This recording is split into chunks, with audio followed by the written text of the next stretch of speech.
Hello, I'm Dylan. And I'm Keon. This is Zenith, that podcast that worked its way up to number 2 because this week we watched City at the Edge of the World. Written by Chris Boucher. Directed by Veer Lorimer. And aired on February 11th, 1980. Technically correct is the best kind of correct. Because we are number 2, I think, if you search us on iTunes. Yeah. For Blake 7. Yeah, if you search Blake 7 on iTunes, we are number 2. Yeah! Yeah! That doesn't mean we have the number 2 number of listeners, though. I don't really know how iTunes orders those. Frankly. Also... Because, if you search for Flight Through Entirety, Trust Your Doctor comes up because we, have their name in our episode titles. Right. Also, I think the iTunes search results are by region. Yeah, so if you're in Australia right now, you're probably scratching your head. Zenith is probably number 7 in Australia. Maybe it's just number 2 in America, which would actually be kind of sad if we're just only number 2 in America, considering we're the only American Blake 7 podcast. Yeah, exactly. As far as I know. Because all the other ones are in Britain or Australia. Or Australia, I think. Right. Yeah, I think they are. I don't know of any other ones that are in any other places. Yeah, well, go us, I guess. Regards to Doctor Who, we're still airing in that weird inter-season era after Shada. After Shada didn't show up for its court-mandated appearance. It skipped on bail and has fled the country. So, City at the Edge of the World. City at the Edge of the World. The name of the story reminds me of the name of a classic Star Trek episode, which I'm almost 100% sure was completely intentional. The City at the Edge of Forever. So... Well, who knows? Who knows there? Who knows, but when you have a title that long and that similar, it's highly improbable that it's almost definitely a reference to it. Not a reference, yeah.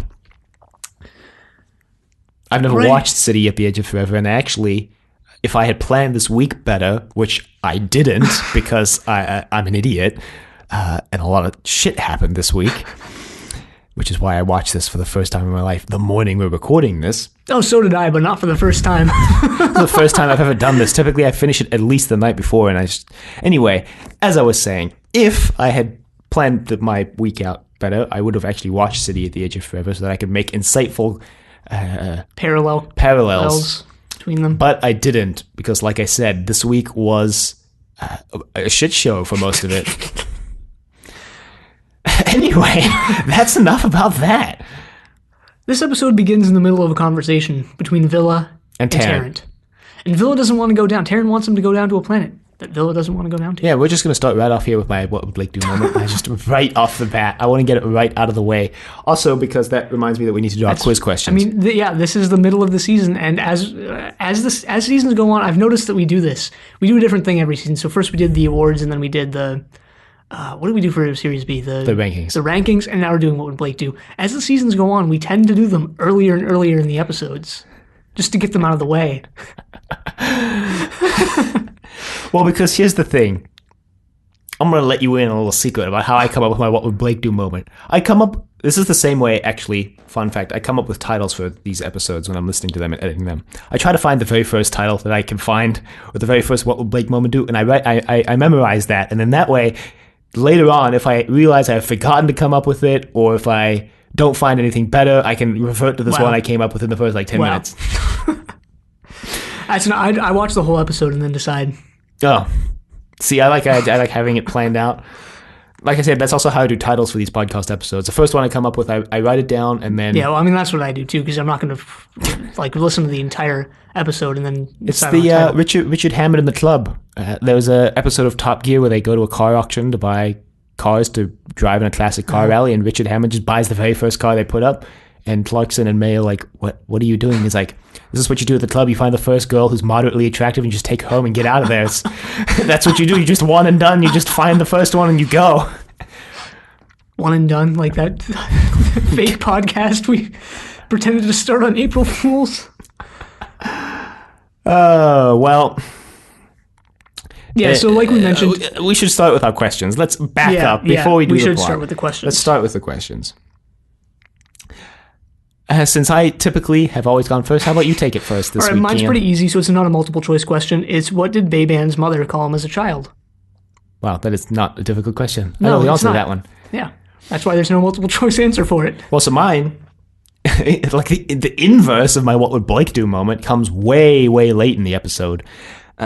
When the crew of the Liberator attack the planet, Babin's second in command comes running in to Babin. He's like, Sherm.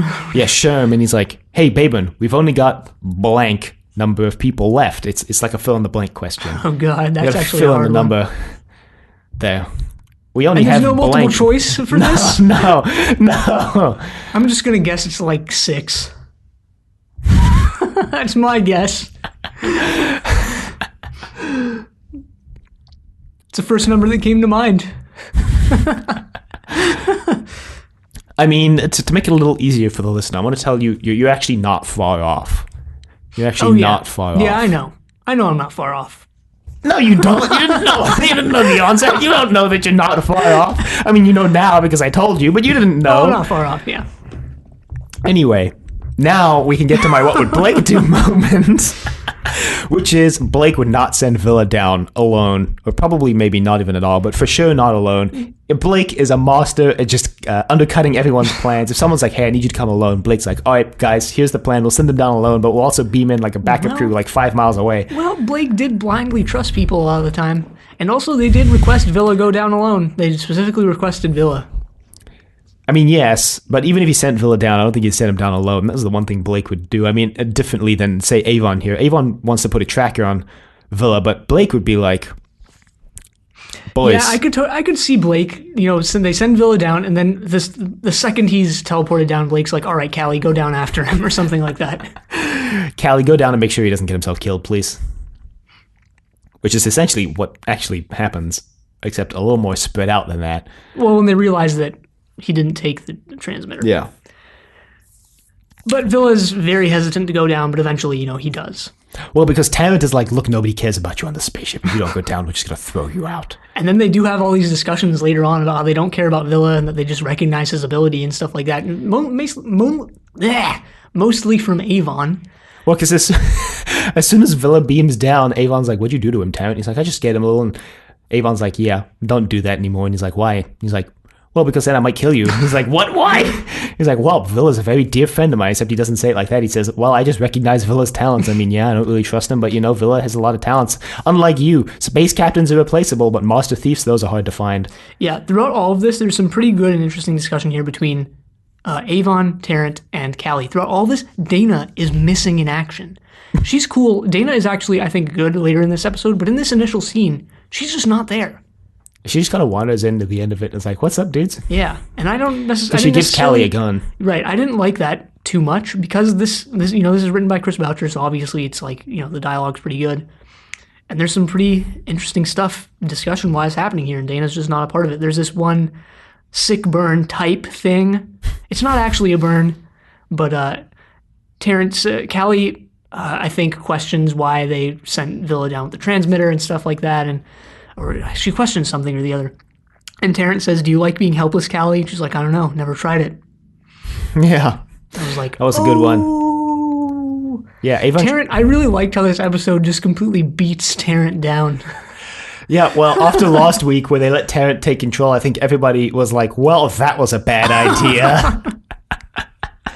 Like, look where that got us. They got through Harvest of Kairos by the skin of their teeth, and at this point, I don't think they think Tarrant's a capable leader. And they still kind of trusted him to make this deal with this supposedly peaceful race of people on this planet. Oh, yeah, and he completely screws it up. Yeah, and he completely balls that up, too. At this point, if I'm Avon or Callie, I'm like, guys, we need to take like a vote. Are we voting Tarrant off the ship, or are we keeping him around? Like, let's think about this. What actual benefit does Tarrant provide to the crew?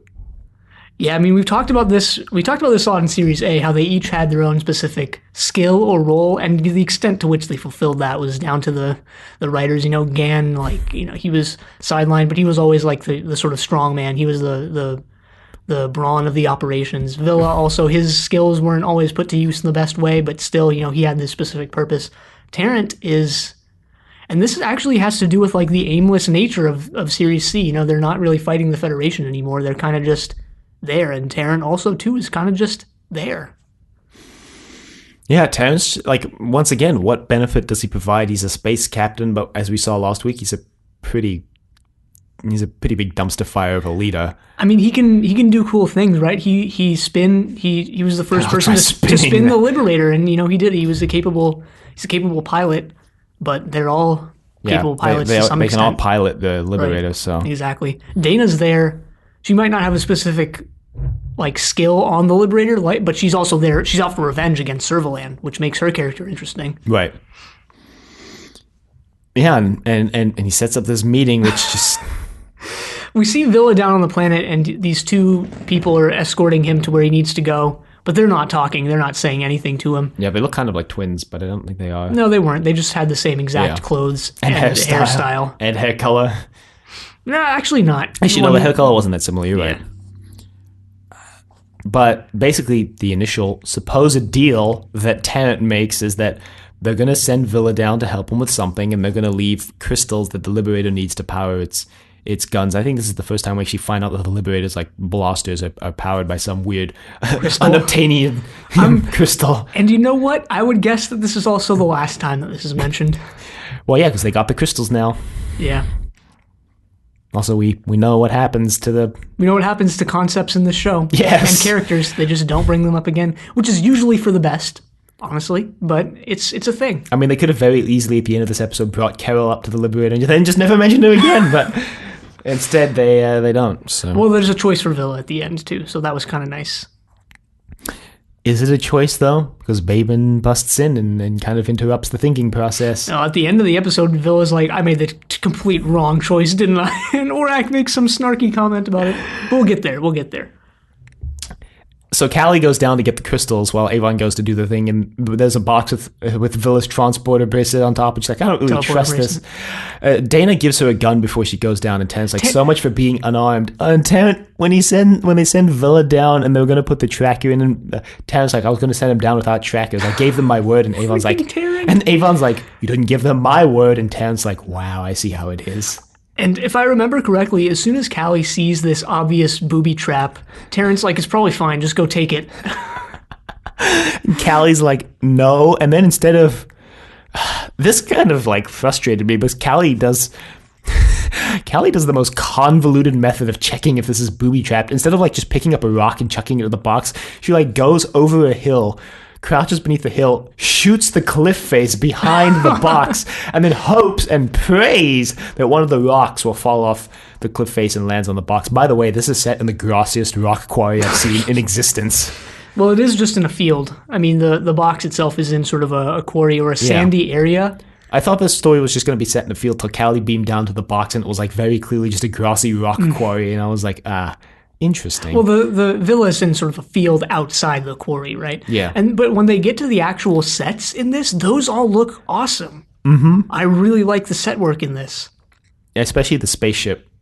We'll just talk about this now. The corridors they go through in the city itself, the abandoned city, and when they get behind the door it's pretty obviously, I think, the same set with different lighting, but it looked really cool the way they did it. There's sort of this red and blue tint almost when they get behind the door, although I think...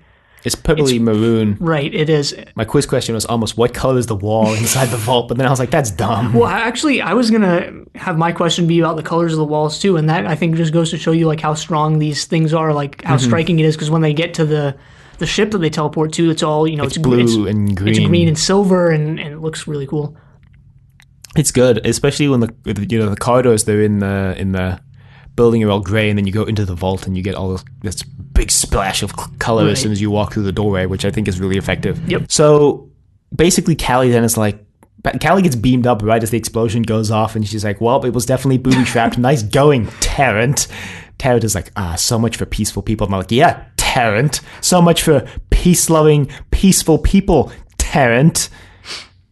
He's just like, hey, don't blame me. And they're like, well, who set this meeting up? Tarrant. I think it's this point where Dana walks in, finally. Yeah, and she's like, yeah, Tarrant. They're all ganging up on Tarrant. Rightfully so. And he kind of deserves it. Yeah, rightfully so. Anyway, I think Villa gets into the city at this point, and he sort of finds out what's going on. It wasn't the people of this planet who called him down there. It was Colin Baker. Well, okay, before that, there's this humorous scene where Villa's like, why don't you guys talk? And they don't say anything. And he's like, come on, guys, say something, and they just don't say anything. It's like, okay, well, I want to know where we're going, so I'm just going to sit here until you tell me where we're going, and they just don't say anything. It's like, well, okay, you talked me into it. Let's go. Villa, there were a lot of cool lines for Villa. I mean, this was a Villa story. It was a Villa story, and this is also a Chris Boucher story, so normally he has Villa be the butt of the jokes, and Avon gets to say all the cool stuff, but here it's Villa, front and center. I mean, Avon defends Villa in this story. Yeah. Possibly playing into that Avon and Villa secretly best buds theory.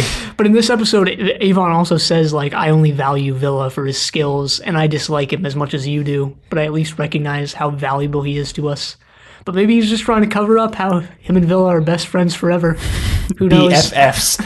Kurt Avon and Villa Restall. They find little, because they ask Aurak where the tracker is, and he's like, oh, it's under that box right there. And they're like, oh. And then Tarrant is like, he was so scared he didn't even trust you. And Avon's like, yeah, Tarrant. I wonder why that is, Tarrant. Tarrant's like, oh, God. Anyway, we get Colin Baker in an outfit that's possibly more questionable than his Sixth Doctor outfit. We've talked about at length. We talked about S&M outfits on Blake 7 before, but maybe Baby-Ann the Butcher is just also into. Maybe his crew is just also an S&M. Maybe he gets his nickname group from the S&M community, the Butcher. What? I don't know. We don't know where he got his nickname from. No, we don't. But it's probably because he's killed thousands of people, or hundreds, or maybe dozens. Or it could be that he's into some really messed up nonsense.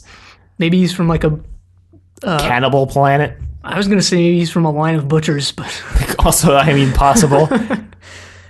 Yeah, his entire crew is wearing just black, reflective, shiny leather. Bayban looks has like it has spikes on it too. Bayban has like an eye necklace thing too, as well. I didn't notice that. Oh, you didn't? No. It hangs pretty low. Which is probably why it hangs like right around where the ribcage ends. Huh. Yeah, I don't know what you're talking about at all. It might actually be embedded in his shirt and not a necklace. I couldn't tell because of the fantastic quality these are in. Well, there are only like, I think 4 of these, right? I don't think you ever really see more than 4 of them on screen at a time. Mm-hmm. So. And Villa's like, who are you? Well, actually, first he meets Carol. He's like, man, you smell really bad. And she's like, oi. And he's like, you should take a shower. Oh, I don't know what the point of this is. Well, it's because later on she comes in when she's wearing the dress and she's like, I've finally had time to freshen up for the first time in forever. Well, it's also because when she comes in later and Villa's like, hey, Carol. And she's like, how'd you know I was here? And he's like, don't worry about it. Yeah. So we should explain like Bayban's sort of group. His second in command, I guess there's 2 of them, are Carol and Sherm, I think his name is. His name is Sherm. Sherm was he's like the bumbling second in command type guy. He tried to be menacing, but he really wasn't. And Upstart he was Sailor. Cool. Yeah. That's a Trust Your Doctor reference for you. Right. Trust Your Doctor is our Doctor Who podcast. Check that out because its viewership is depressingly low. So. Not that far behind this podcast. No, it's not, but it's still depressingly low, which tells you something about this podcast as well. And there's Carol, who later on... Carol, not Carol. Carol. Kerrill. Right. Later on, I questioned how Carol even got into this group. I thought Carol was like an undercover agent for the people who lived on this planet when she freshened up and she came in that outfit, and I was like, oh, she's part of the group. Well, I think she just commandeered probably that's the what outfit. It actually was, right. But when she came in the outfit, it's like, oh, she's like undercover, and she's like finally showing her true colors to Villa Restall of all people. But there's also another person there. He's their on-site hostage, I guess, because they do have other hostages elsewhere, and this is the Black Guardian. Which Black Guardian? The Turlo one, I think. Okay. The one who contacts Turlo. The one who manipulates Turlo into right. trying to kill the Doctor, but then Turlo's like, no, I can't kill anyone, but then Turlo still kills people later on. Yeah, but wasn't this the same Black Guardian from the Key to Time? Or not Key to Time? Or was it a different actor? I don't remember. One of the 2 Guardians changed actors, and I don't think we ever saw the White Guardian again after Key to Time, so I'm pretty sure it was the Black Guardian. Yeah, we actually never saw the White Guardian. It was the Black Guardian disguise the whole time, right? No, the very first time that the Guardian introduces the Key to Time to the Doctor in whatever the first story that was, where he's sitting on the beach and then the he's Rebos like... operation, I think. Yeah, the Rebos operation, and then he's like, here, I gave you a companion too, and Romana just pops into the TARDIS. Right. That was the White Guardian. Actually, yeah, maybe the White Guardian was the one who changed actors, because then later the White Guardian's like, hey, I'm different. And that's like, that's weird. I don't know. Whatever. This guy, whatever. I forget his name, but he's the Black Guardian. Well, let's just find out his name. Who are you talking about? Oh, it's Valentine. Valentine Dial. I don't know. Doll, maybe. Anyway, Bayman the Butcher is apparently number 2 after Blake, except the Blake is Federation's like... most wanted. I guess it's the Federation's most wanted list like a couple years ago, right? Because yeah. who knows if they have a most wanted list anymore. But Bayman is sort of jealous of Blake because he says that Blake got, to the top spot via rumor and stuff like that. Political shortcuts, I think he says. And he got to the number 2 spot by... working his way up. Yeah, committing crimes, basically. Killing people. Committing genocide. We don't know if he committed genocide. He kills people, though. When does murder become genocide? Find out on Trust Your Doctor. It's when there's only one of the species left. But they need Villa to open a door. Because Villa's the best locksmith in the universe. Galaxy. Or at least the most famous one. I guess. That's always the thing is you always hear about like this person is the best, I don't know, tennis player in the world or something. Or this person is the best musician in the world or the most skilled pianist or something. And you're like, well, what if there's someone who is better than them and is just completely unknown, never made themselves public? Or what if there's someone who would be more skilled because they just have more raw talent, but they never played the piano in the first place or something like that? I mean, yeah, but it's the best known. Right, the best known. Known. Not like most well known, but like the best that is known. Right. Kind of like how Avon is the second best computers expert in the galaxy, and the first best is the guy who caught him. Yeah, whatever happened to the guy who caught him? Guess we never see him. Wasn't it implied to be his buddy who sold him out the one with the cockroach uniforms? Tynus? Was it supposed to be Tynus? Maybe. No, I guess not. I don't know. Don't know. Whatever. Anyway, Villa analyzes the door because they're like, it's basically impenetrable, and he analyzes like, wow, clever. He's like, there's 2 ways to secure something. There's the psychological and the physical. And the physical is like, oh, you build a vault and you put a lock on it that you can't open without a certain key. And then the psychological is like, you have a swamp and you put up a sign that says, noxious gas that will kill you, stay out. And he says that he really likes this vault. It's an interesting challenge because it's a mix of both, because it's a force field that looks like an impenetrable barrier. So it's a physical because you can't actually get through the force field, but it's also psychological because it looks to be completely impenetrable. Right. And Phil's like, but really easy to crack. Just use this low energy probe. The energy threshold of the force field is 002. I just put this probe through at 001, and then the force field will just drop when it gets to the other side. It should take about 45 minutes because Bayban only gives him an hour. Right. He's going to start killing hostages if Villa doesn't complete it within an hour.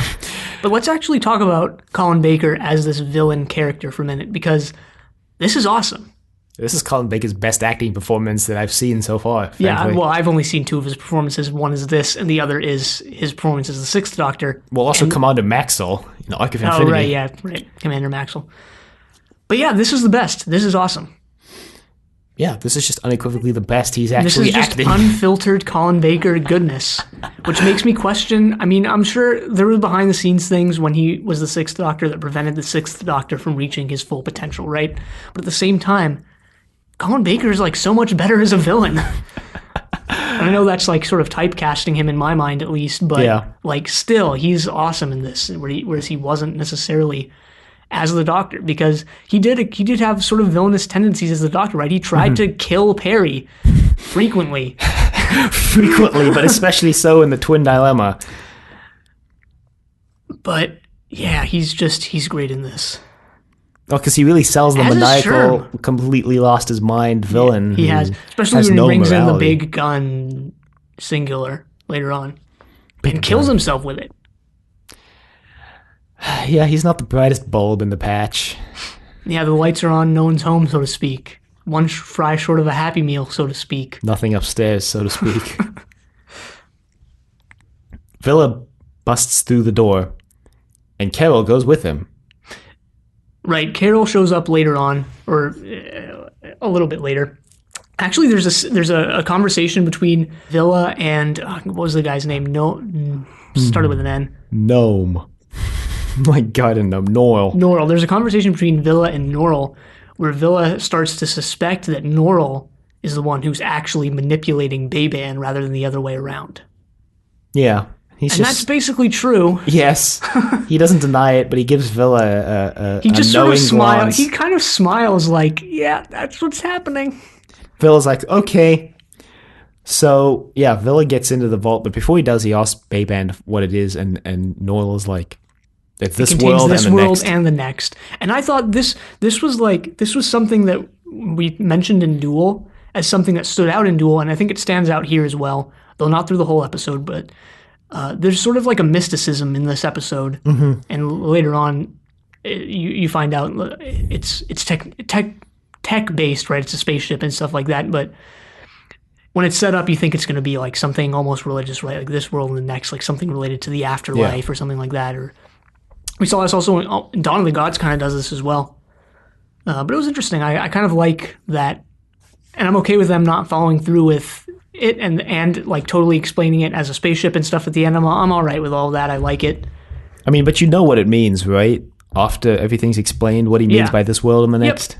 But when it's set up, like... Yeah, it's supposed to be mysterious. Yeah, it's supposed to be mysterious, and there's like I said before, there's when it's set up, there's a mysticism to it, which I liked. Yeah, it made me really want to watch City at the Edge of Forever, because I only have fragments of the plot of that episode that I've never watched, and a lot of it involves a gate that gives you what you want, basically. So this phrase, get into this world and the next, it made me think of that. I really wish I had had time to watch that episode this week. Yeah, maybe I've never watched anything from Star Trek, but maybe I'll go back and not go back. Maybe I'll go forward and watch it. Oh, we didn't mention. I can't believe we didn't mention this, but Villa is basically wearing a bathrobe. Looks like. So is Tarrant, really, and Avon, actually. No, but Villa's looks more like a bathrobe than really any of theirs. It has almost that Luke Skywalker vibe, right? It's sort of this robe, and he has this belt, and I was having episode 8 flash forwards when Villa was walking with the two people in the grassy field. I was having flash forwards to Luke and Rey on the grassy island. I wasn't. Because those two people are also dressed very Luke Skywalker-esque robes. So. Not as much, though. Not as much as Villa. Because Villa has like the tunic thing, and he has the long-ish boots with the pants, but whatever. It looks like a bathrobe. Would have liked Villa to wear an actual bathrobe, and this would have made it hilarious. Kind of like how Amy wore a nightie for all of The Beast Below. Yeah. Villa, being the genius that he is, goes into the vault with Carol, and then the door closes behind them. Right, and as soon as Carol shows up here, you know, or at least I knew, or suspected, there was like a pit in the bottom, like a pit formed in my stomach at this. Is like, oh great, they're setting up some romantic BS between Villa and Carol, and yes, that is what it was. They definitely probably slept together too. Well, yeah, at the end of that's what it is. But yeah, I don't know. I mean, we've talked about romance in Blake 7 before, and you know the incest thing between Blake and Inga didn't necessarily play out all that well. Well, I mean, was that because of the romance or because it was incest? Hey, yeah, you tell me. But what? But here it's not. I don't know. Here it's not incest. Right. No, well, as far as we know, but what? They could be distantly related cousins. We don't know. Second cousins is far enough apart where the genetics are like split enough that you can be okay. Apparently, I don't know. All right, not that makes it like splice that audio into anything really. Not that makes it like socially acceptable. I'm just saying it's less likely your kids are going to come out with genetic questionables. Okay, is that a real thing though, or is that just a superstition? What? That incest babies, for lack of a better term, are going to come out with genetic defects. No, that's a real thing, because your genetics are so close to like your sister, your cousin, even your genetics are so close that like it causes mutations to be much more likely. Like the British royal throne. Yeah, I know, like the hemophilia thing, but like I get that part of it, like how the disease like just kept on being passed down, you know, within the royal families of Europe, really, because of all the incest. But people always come out and say, like, your baby, if you have, if a child is a product of a close enough incestuous relationship, then they're like going to come out like deformed or like a jellyfish baby or something. I mean, people really play it up. And I don't know if that part is true. I mean, genetic deformities are always a possibility when you have a child. It's always possible, but when it's an incestuous relationship, it's like tens of times more likely to happen than if you're not related. Huh. Which is why, like, second cousins is the point where that likelihood has dropped to the value where it's roughly like you were with a stranger, basically. Huh. Well, all right, I'll take your word for it. This is hard biology. Not hard like difficult, hard like hard facts. All right, like I said, I'll take your word for it. Because You I'm could not going just to go look look any it of this. up. I'm not going to. Why not? We have show notes to do. Damn it. No, I actually enjoy doing the notes. Damn it, foiled again. I'm going to have to look it up now. So Villa and Carol, They go in, and they get teleported onto a spaceship thousands of light years away, apparently. Well, Villa has been playing up this battle between him and the person who designed all these doors and traps. And this is cool. You know, it gives him sort of an antagonist in his own sort of character arc. Not really in this story, though. I mean, like we it mentioned, turns this is where the luck sex breaking get into a battle. It turns luck Right. breaking into a battle of wits, basically. Right. How successful that is in this episode is questionable. Reminds me a it's lot of cool. like computer hacking. Whenever it's displayed in like a movie, there's always someone hacking. There's always someone counter hacking. It's a Yeah. battle of wits. Who's gonna hack first? Who's gonna hack the hack? Right. But they get teleported to the spaceship thousands of light years away, and Villa's like, "Wow, what the hell?" And there's this voice that's just like, "Your speech pattern has been analyzed and determined to be Terran. I will now plot dump everything for you." I will now explain the plot of this episode. But this set also looks really cool. This is the one we were talking about before that's sort of metallic-y and it has this green glow. There's skeletons here, too. There's 2 skeletons sitting in chairs. Right. And I guess these are the once every 35 generation dudes or whatever. But we'll explain that now, basically, because the voice explains it. So what's happening here is, I think the planet is unnamed, but the planet that they were on for the rest of this, since the beginning of the story, at some point in their history started to devolve into barbarism, and I forget why. There was a reason for that. They just lost their way. A little bit more of the mysticism, I think the guy's like, oh, they lost their way and they stopped believing or something like that. Right, something like that. But some of them realized that early enough, and they got on a spaceship And flew away. and flew away to try and find another planet. And some of them were left, but they embedded a memory that recurs once every 25 or 35 generations, I forget what it was, that will allow someone to open the door that was sealed. And Phil's like, that's me. Right.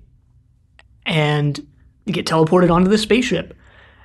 But the thing is, once they're teleported onto the spaceship, they're left there to die unless the spaceship has reached a suitable planet.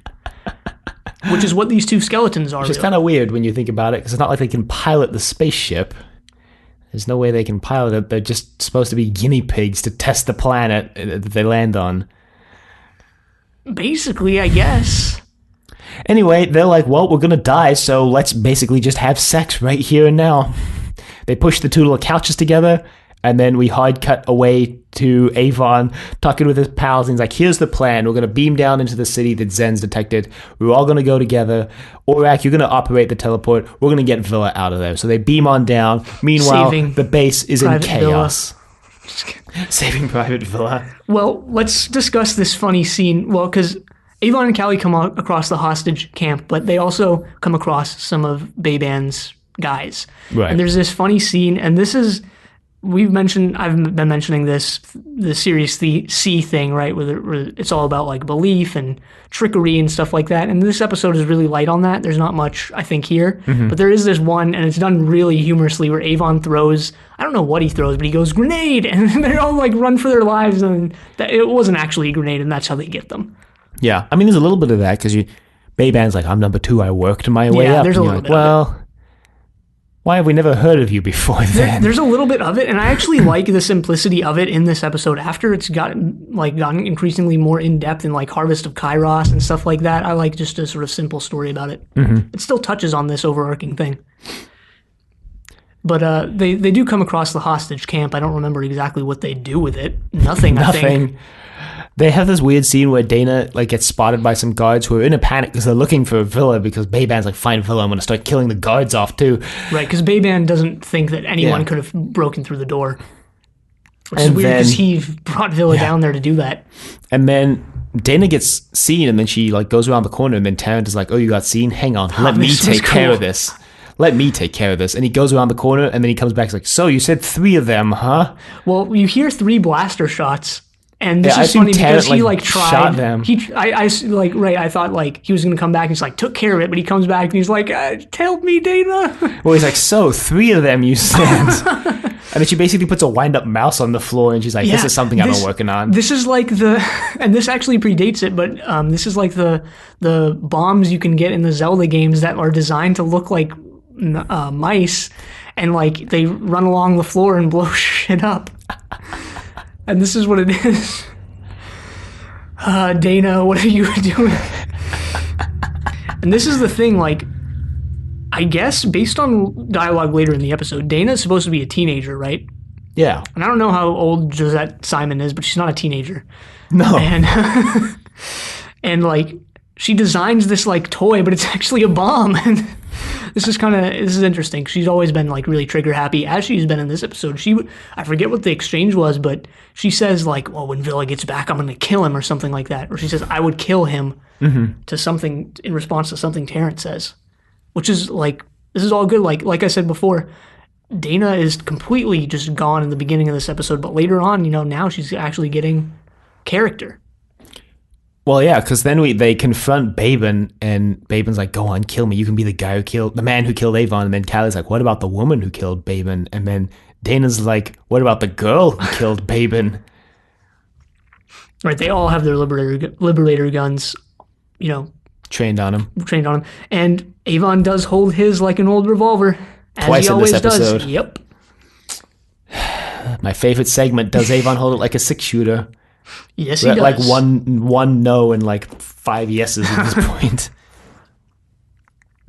And then Villa and Carol, after having their last night together, Villa's like, "Hey, Carol, we're still alive." And she's like, "Is that a bad thing?" And he's like, "No, that means there's air coming in." And that's when Villa deduces that there's a wall is basically the same thing as the door he was trying to break through initially. Mm-hmm. It's a force field that's designed to look like a wall. Yeah. And he's like, "Oh, that guy tried to get through it." Because he's like, "What if it malfunctioned and the door's open, but the force field didn't go down?" So he grabs his probe out of the skeleton's hand, and then it zaps Villa, and he goes flying across the room, and he's like, "Wow, discharged right through me," but then the force field goes away, and they're like, "Wow, look at that." And this planet, weirdly enough, like doesn't have a sky, so I don't really know if it actually has an atmosphere, but anyway. Maybe it's just night. Because you can just see straight into space. Maybe it's night. Yeah, I guess it could just be night. The moon looks I said that too. I was like, "Oh, what? Maybe I didn't know what was going on." I was like, "There's an atmosphere. Yeah. Like, what's going on?" But then I was like, "It's just the moon looks like suspiciously close on this the planet. moon is really close. Or it's just really, really big."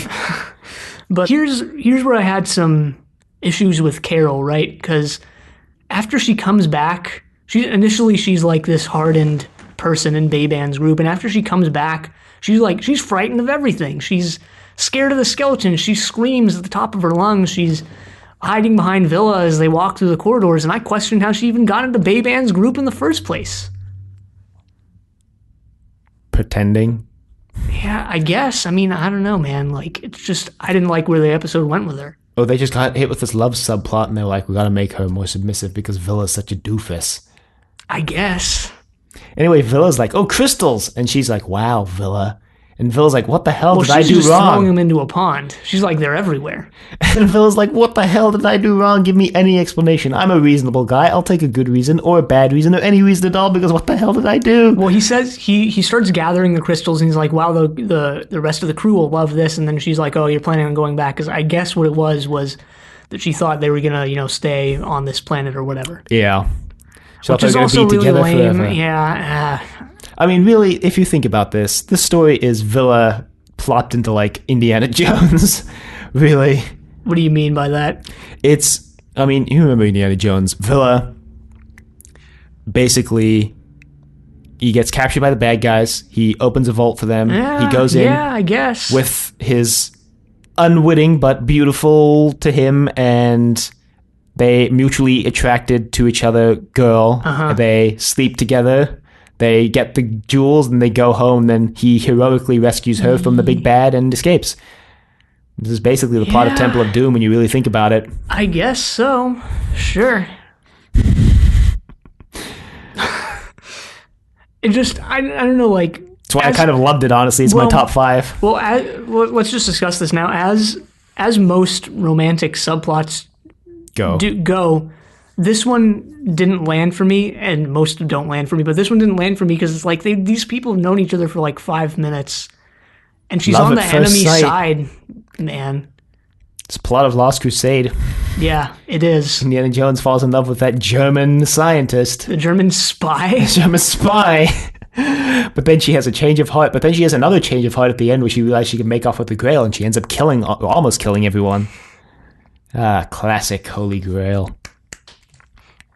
Anyway, they make it back, and Baben's like, he was inside the vault the whole time. Baben, I think, has already brought in the gun, because he tells Sherm, I think, to go get this gun from his ship. It's a giant laser cannon. It's going to blow everything up if they use it inside.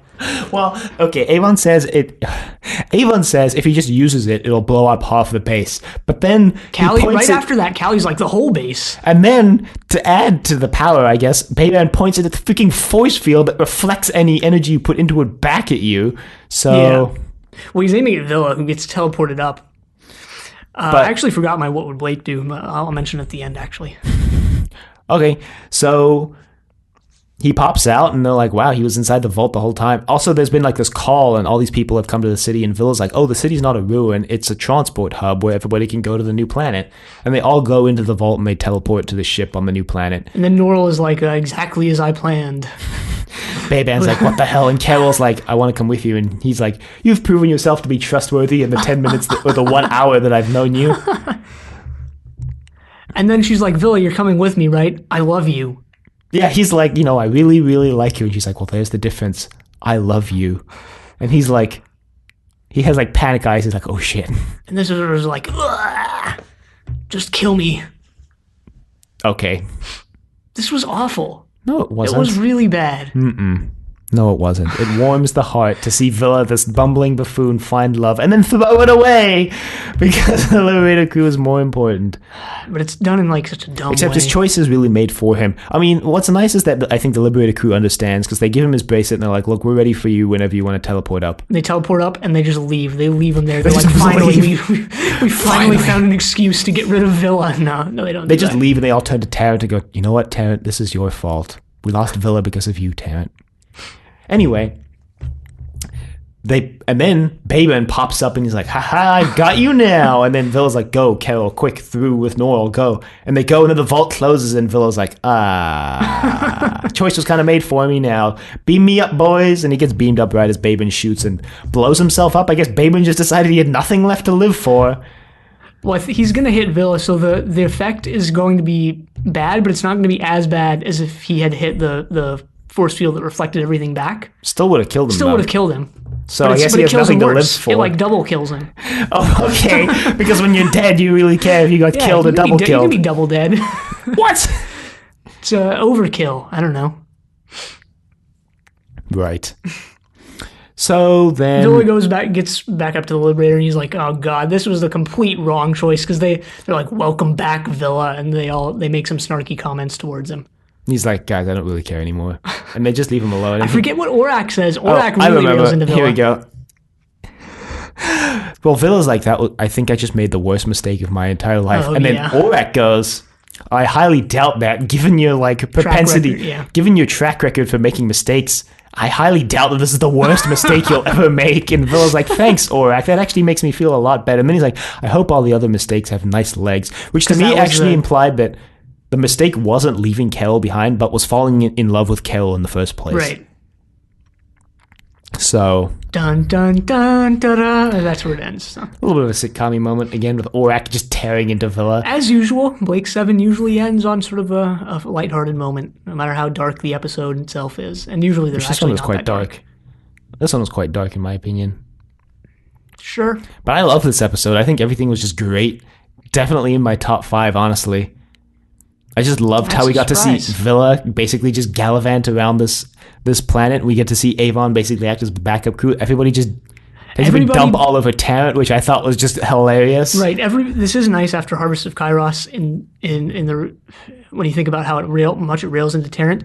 I did like how this focused on all the characters. Right.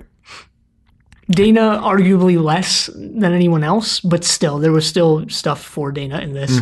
Callie was also awesome in this, which is good because Callie's kind of becoming my favorite character. But I mean, I'm really surprised. Actually, let me touch on my what would Blake do because I completely forgot about it.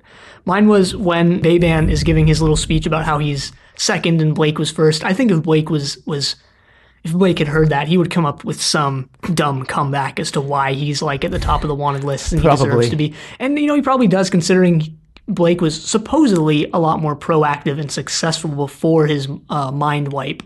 And after, allegedly. Oh, yeah. All right. We don't see a lot of that, though. He just assembled a really ineffectual crew, as it turns out.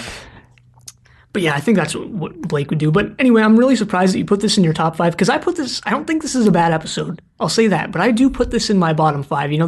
There are 5 Blake's 7 episodes that I think aren't great. And those are Orak, Redemption, Gambit, Volcano, and this. And of those, I wouldn't put this with any of those. Well, of those 5, this is definitely the best by far. But I just don't think it was great. I just think it was good.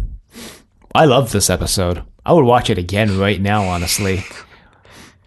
I think it's just so different from all the other episodes, which is why it makes it great, because we get to see Villa being the hero for once, which I thought was just great. He was hilarious.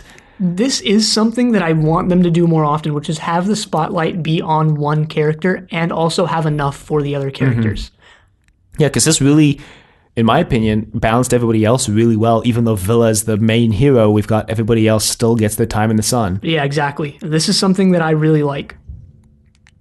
And I think it's great, honestly. I think it's great. No, my favorite part about it was seeing Colin Baker and all that. I was like, hey, it's Colin Baker. I liked how he had a sort of team, right? It wasn't just him. I liked how he had Sherm, who was sort of the bumbling second in command. I liked how he had Carol, who switches sides. That was all great stuff. That was all good stuff, I think. Chris Boucher at his best, in my opinion. But that's really all I actually have to say on this, is that I loved it. Because I already talked about everything I really liked when we were talking about the plot. Yeah, I think I touched on most of what I wanted to touch on, but let's give the answers to the questions. Oh, right. So. Instead of splicing them in like we had to that one time. Yeah, Dawn of the Gods. All right, so. You should go first since you asked your question first. Right, and mine was really easy to remind you what it is. It was, what did Baban's mother call him as a child? And the answer was Babe. Like the pig. Yeah, like the pig. Mine was when the Liberator crew attacks the base, Shone comes running in. He's like, Baban, we're getting slaughtered. We only have X, blank number of people left. Keon guessed 6. The answer was actually 7. Wow. Like I said, you weren't that far off. So, there you go. We might change up the quiz format in a couple in the coming weeks, as you'll see when we respond to Sergeant Drainer's email in about 2 minutes. Right. But we're going to respond to, because we have 2 emails from Sergeant Drainer this week that we're going to respond to. We have one about this episode and one that's like a response to our response for Dawn of the Gods. So we'll start with the one that's subject, City at the Edge of the World. Hey guys, so City at the Edge of the World, Captain Terrence, space adventurer, continues to evolve into even more of a quote leader, unquote, especially when it comes to quote inspiring, unquote, Villa. Nice of Avon and Callie to come to Villa's defense, though it would have been nicer if they had done it before Villa teleported down. That said, it's pretty satisfying the way every character takes a big crap on Terrence for the rest of the episode. Hell yeah. It's like the show's lampshading his status as caffeine-free Diet Blake Zero. The green gun Dana gives Callie, ironically, is the one that Silverland took from her home and used to murder Dana's father. That's Hal. Not sure how they got it on the ship, though. Maybe she made another one. Ah, yes, Babin the Butcher. Man, that guy looks so familiar, but I just can't place where I've seen him before. Oh, wait, I've got it. He was on Doctor Who. I think he played Commander Maxwell in Arc of Infinity. Yeah, he did. Don't think he's done anything else. Speaking of Doctor Who, though, you may find Noel familiar as well, particularly his voice. That's because he's none other than the Black Guardian. Yeah, Keon pointed that out. Another mention of Blake this episode, Babin being number 2 on the most wanted list. Did Babin hand feed Villa some poop? Yeah, I thought so too. Did you guys catch how right. Villa knew that Carol was there? Lol, it was a massive BO, seriously. Callie is a woman, but Dana thinks of herself as just a girl. Tarrant, hello, Babin, I heard a rumor that you were dead. Funny, that turns out to be true that he says this when Avon's got his gun on his head. So, big Villa episode this week. I heard it was written specifically for Michael Keating to give Villa a chance to get the girl and be heroic. I think it did a good job, yet managed to keep Villa in character. 7 out of 7, of course. Yes, I agree. Kerboy Avon count 2, see attached. Sergeant Drainer, Station 7 the door. Don't know much to say about this since I think we Yes. actually pointed all of this out in our episode. And what we surprisingly. didn't, it is just, pointing stuff out. There was stuff we didn't notice, like Dana's gun, which is really cool. Again, I don't know how they got it up on the Liberator, but still a cool touch there. Reusing props. Tynus's gun is still the coolest that we've ever seen. Well, yes, because nothing can. Because it has a mini Zen on it. Yeah, a little miniature Zen model. Maybe it is the Zen model. Zen didn't actually show up in this story at all. Yeah, no, he didn't. The bridge didn't show up at all either. Which is where Zen is. All right, Donald God's Aftermath. This is quite a long email. Kind of wish I had brought something to drink. Because my throat is killing me. Hey, guys. I mean, I can take this one if you want. Nah, it'll be fine. Hey, guys. Right. Dylan said Avon putting on a suit wouldn't accomplish anything. What? Sure, if the ship is crushed by the black hole, it's a moot point. But if it isn't crushed, and it wasn't, then if the ship sustains enough damage to lose compression, the guy with the suit on is the only hope of saving the situation, the only hope any of the crew has of survival. So putting on the suit is the logical survival choice for the situation. Not putting on a suit is simply assuming failure, assuming you're all going to die and just giving up. Yeah, well, that's my life. In my opinion... Putting on the suit was in character for Avon because Avon tends to act pragmatically most of the time, machine-like, relying on logic. Terrence stopping him, insisting they all die together is more in character with Blake, who acts more so based on emotion or on his own sometimes warped sense of morality. Think of the time that Blake has dragged the crew into situations to serve his own ideological objectives, sometimes even deceiving them in the process. Blake's assault on control resulting in Gan's death is a prime example. Right, yeah, let's actually just touch on this before we get to the rest of it. Yeah,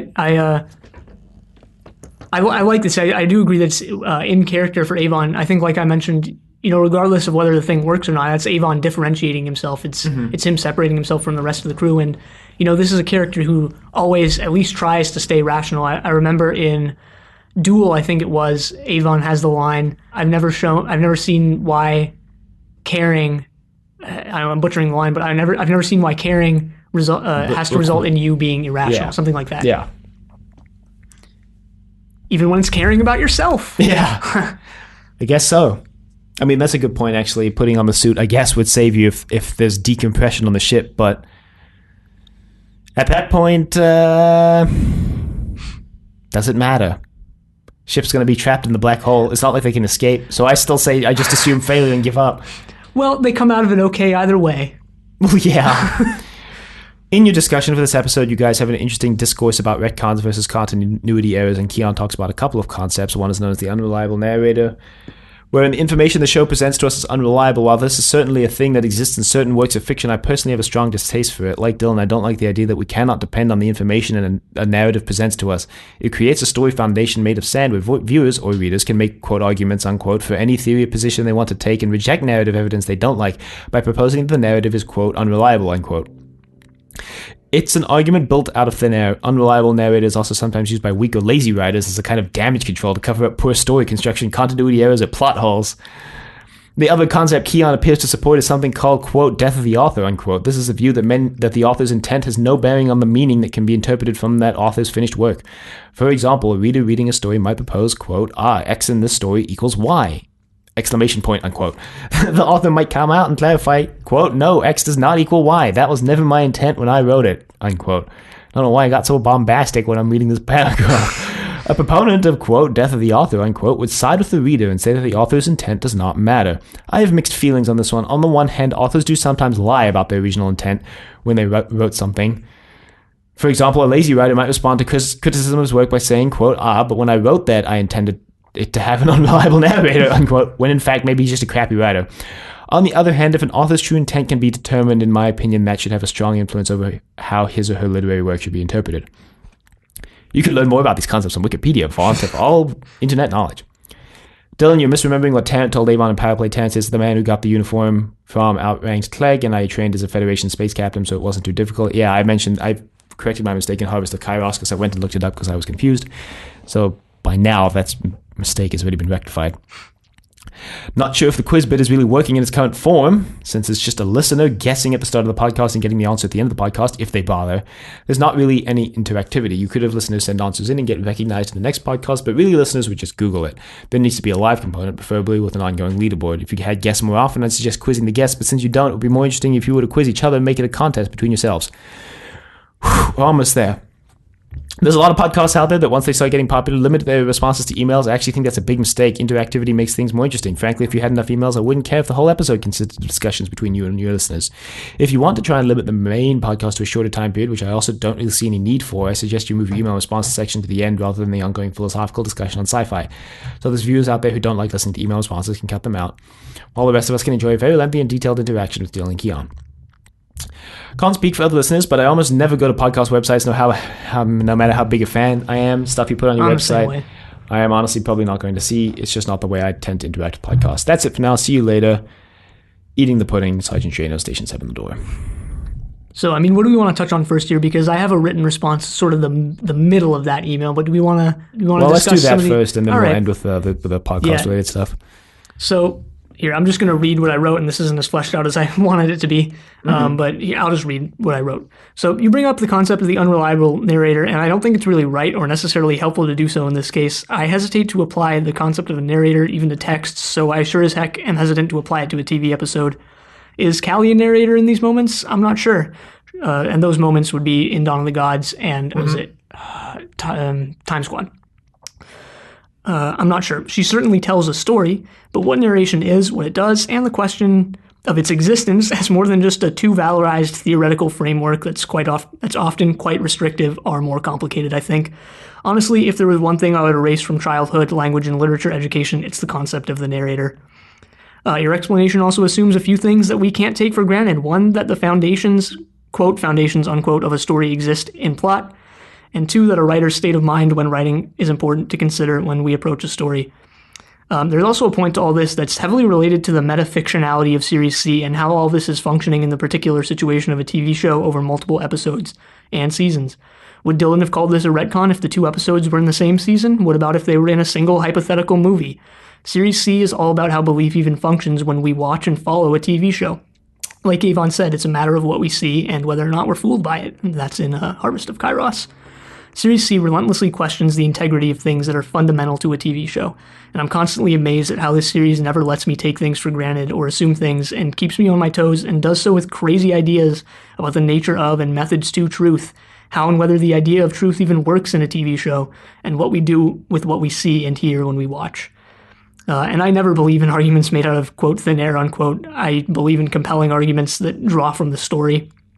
Anyway, I do support some of the ideas that people now colloquially call, quote, Death of the Author, unquote, based on Death of the Author by Roland Barthes, I think is how you say his last name. It's French. It's spelled Barthes, and he's like this theorist, post-structuralist guy, I think.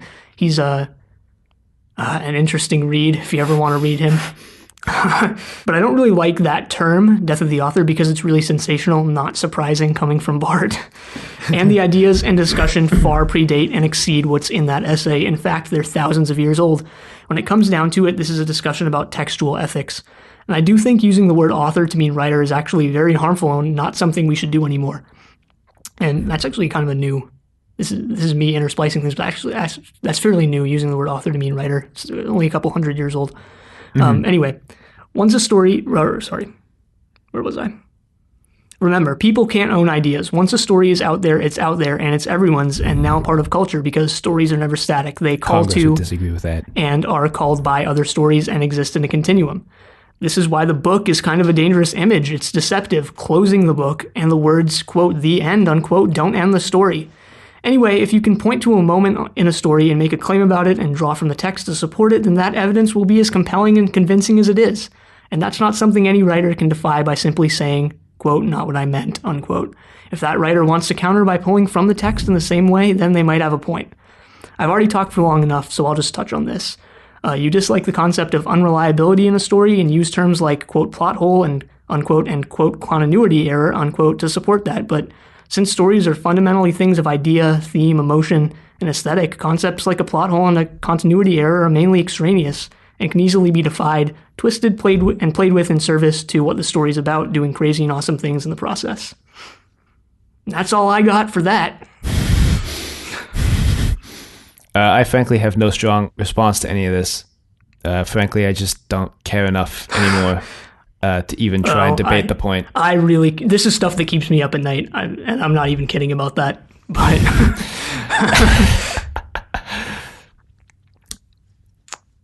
I think unreliable narrator is an incorrect term to apply to a TV show, at least to Blake 7 in this context, because we never actually have anybody narrating the story to us. The story is presented in a way that it's supposed to be us watching the events unfold, quote, live, unquote.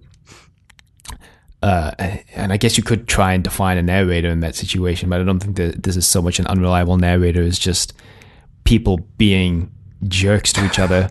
Keon brought up what would I say if what Callie had said appeared in the same season. I'd still call it a plot hole. If it appeared in you didn't call it a plot hole. You called it a retcon. If it appeared in a single movie, I'd call it a continuity error that somebody overlooked in the scripting phase. I don't know. I mean, it's interesting. I mean, I'm telling you what I would call it since you asked the question in your textual response and I'm responding. Yeah, all right. That's really interesting. To me, it doesn't matter the fact that it's spaced this far apart so much as the way that they built Callie up in that time as she was someone who never lied, and then all of a sudden now she's lying. So yeah, to me, that makes it a retcon. Well, to me, that's like really cool. That's like, what is this doing that we find that we get this now, that we get this thing that's anyway, we said what we needed to say about that. Let's not get back into that, but we can touch on the stuff about where we want to put things in the structure of the episodes. So a couple of weeks ago we said we were going to put the running sci-fi discussion after the outro sequence, and we changed our mind. Well, we changed our mind. Since then, there hasn't really been anything about that to put after the outro sequence, so we haven't done that. But we got to thinking. And whenever I listen to podcasts, as soon as that outro thing starts playing, I'll just skip to the next episode or just go listen to something else. Yeah, that's the thing. Typically, most people just turn off at the outro anyway. So even if you wanted to hear that discussion, we'd have to either say every single time, hey, there's going to be more after this, and we probably are not going to do that. We'll either forget or... So we're just not going to move anything after the outro. The outro is supposed to serve as the end of the podcast for that week. Right. And that's also why Keanu always says, until then, the end, and not just the end. Because this is going to we'll be back next week. The podcast keeps going. It doesn't stop. Until we end this podcast. I guess when we end this podcast, you can just say the end without the next time. Anyway, I was just thinking about that. That's kind of weird. In regards to limiting our response to emails, we basically decided we're just going to cross that bridge when we get there. We haven't gotten enough emails to actually limit it per week. So right now we're just responding to all of them. If we ever get to that point where we think it might be too long, we'll cross that bridge when we get there. I think we decided. Like the Fourth Doctor said, we'll burn that bridge when we come to it. That's one of my favorite sayings now, honestly. We'll burn that bridge when we get to it. It's actually called a metaphor, I think it's called. It's like a metaphor that you conflate with another one.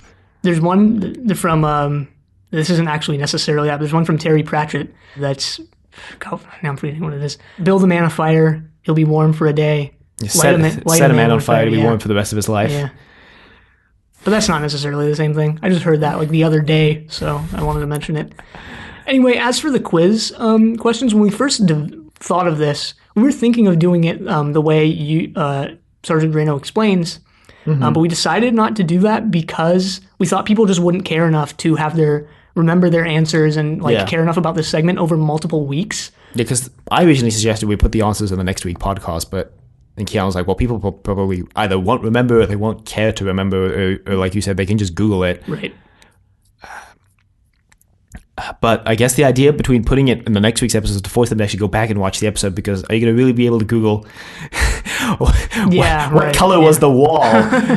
What color was the wall when Villa went into the vault? Well, I mean, you can YouTube it and then just skim through the video is what you can do if it's something like that. I guess.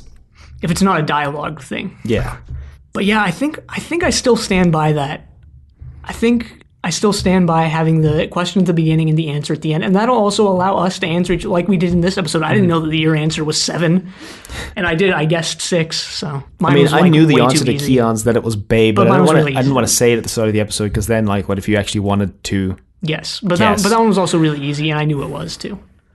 But then I'm almost worried it's going to turn into a competition of who can come up with the most complex and obscure question to stump the other person, right? I wouldn't do that. I don't know about you, but I wouldn't do that. No, I wouldn't do that. But, you never know. You never know. How many blades of grass were there on the beat? Skim back through the episodes and counting the blades of grass. How many people are standing in the background of that shot when Villa... A quiz section may see some revisions in the coming weeks. We're probably going to have to take this discussion off podcast and figure out what the heck to do with it, because it's a section that I want to keep in the show, but it's a section that is difficult to make work potentially. Sure.